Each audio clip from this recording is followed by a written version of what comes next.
हमें सबसे ज्यादा महत्वपूर्ण क्या है? पुराने जमाने में कुछ साल पहले हमारे जीवन में इतनी जरूरतें नहीं थी जितनी आज प्रतिदिन बढ़ती जा रही है। और उन्हें पूरा करने के लिए दिन प्रतिदिन बहुत परिश्रम समय का ध्यान न रखते हुए करना पड़ रहा है। फिर भी यह जरूरतें पूरी होती नहीं है, इसके साथ ही शरीर स्वास्थ्य की तरफ दुर्लक्ष हो रहा है। सोचिए महत्वपूर्ण क्या है? घर का खर्च, मोटार कार, जमीन जायदाद, furniture, sound system, LED, computer, परदेश यात्रा, plot, LCD, mobile, TV, fridge, flat, bank savings, बीमा, स्वर्ण, रत्न, ज्वेलरी आदि। यदि इन सभी की तुलना शरीर से की जाए तो अपना शरीर ही अपने लिए अनमोल जायदाद, जिसकी किसी भी चीज से तुलना नहीं की जा सकती है। जैसे कि जब आपकी कार खराब होगी तो आप दूसरी कार ले सकते हैं। गई हुई जायदाद आप वापस हासिल कर सकते हो, लेकिन शरीर का कोई भी गया हुआ अंग भाग वापस हासिल कर सकते हैं क्या? अपने शरीर में कई सारे छोटे मोटे अंग भाग हैं। इसमें से हर एक अंग भाग उतना ही महत्वपूर्ण है। स्वस्थ रहना, सुंदर दिखना, जवान दिखना, बीमारियों से दूर रहना, यह सभी अंगभागों के क्रियाशीलता पर निर्भर रहता। जिस प्रकार गाड़ी का पार्ट एक दिन में खराब नहीं होता, उसी प्रकार शरीर का कोई भी अंग भाग या कार्य सिस्टम एक दिन में खराब नहीं होता।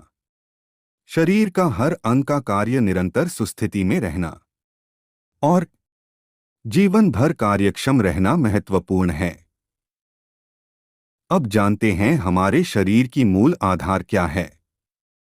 शुरू हो जाती है तब हमें यह पता भी नहीं चलता है, और आगे जाकर एक कोशिका क्षतिग्रस्त होने के पश्चात अनेक कोशिका क्षतिग्रस्त होकर कोशिकाओं का समुच्चय, टिश्यू और फिर अंगभाग अकार्यक्षम, क्षतिग्रस्त और कमजोर होने लगते हैं, जिसके कारण इस अंगों से जुड़े अंग अकार्यक्षम होकर उन अंगभागों से संबंधित रोग उत्पन्न हो जाते हैं।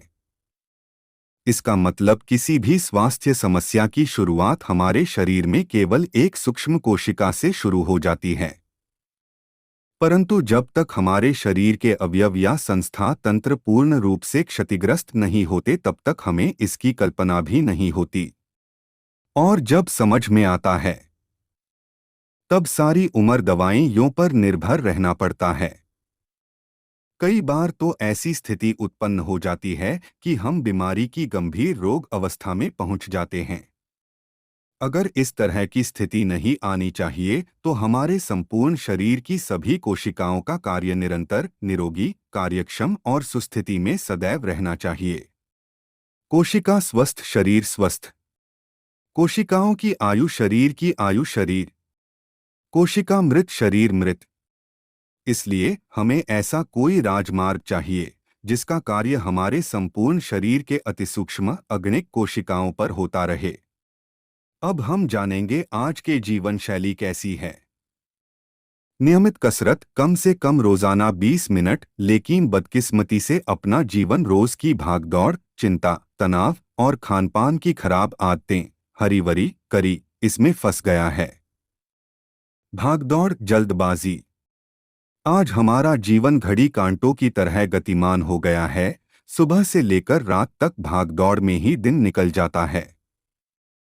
उसी वजह से भोजन, खानपान और कसरत में लापरवाही होती है, जिसका परिणाम स्वास्थ्य पर हो रहा है। चिंता, तनाव। आज हर एक इंसान तनाव से घिरा हुआ है। हमेशा के तनाव के कारण शरीर में असंतुलन निर्माण होकर बहुत सारी बीमारियां शुरू हो जाती हैं। एक, सबसे पहले शरीर के कमजोर हिस्से पर तनाव का परिणाम होता है। 2, तनाव के कारण अंतस्त्रावी ग्रंथियों के कार्य में असंतुलन निर्माण होता है। 3, इसका असर स्वायत्त तंत्रिका प्रणाली, ऑटोनॉमस नर्वस सिस्टम, यानी कि जाने अनजाने में शरीर के आंतरिक होने वाली क्रियाओं पर बहुत जल्दी होता है।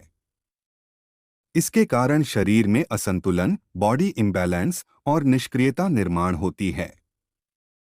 और शरीर का स्वास्थ्य बिगड़कर कई बीमारियों की तरफ बढ़ रही है। खान पान की आदतें।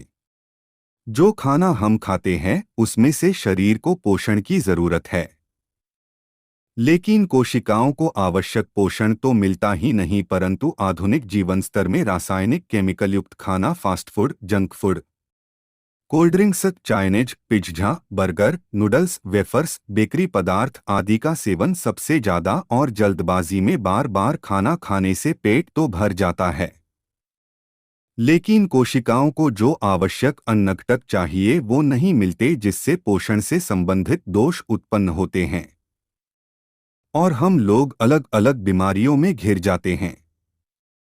इसके कारण ही आज दुनिया भर में कुपोषण का प्रमाण बढ़ते जा रहा है। कुपोषण के कारण विश्व में प्रतिदिन 42,000 बच्चों की मौत हो रही है। इस प्रकार से खराब एसिडिक जीवन शैली और शरीर की तरफ होने वाली लापरवाही, इसका परिणाम संपूर्ण शरीर पर यानी कि कोशिकाओं पर होकर अंत में हमारा सफर बीमारी की दिशा में जाता है। अब जानेंगे रोग निर्माण के प्रमुख कारण और रोग हमारे शरीर में आता कैसे हैं। मेरा अगला पार्ट जरूर देखें।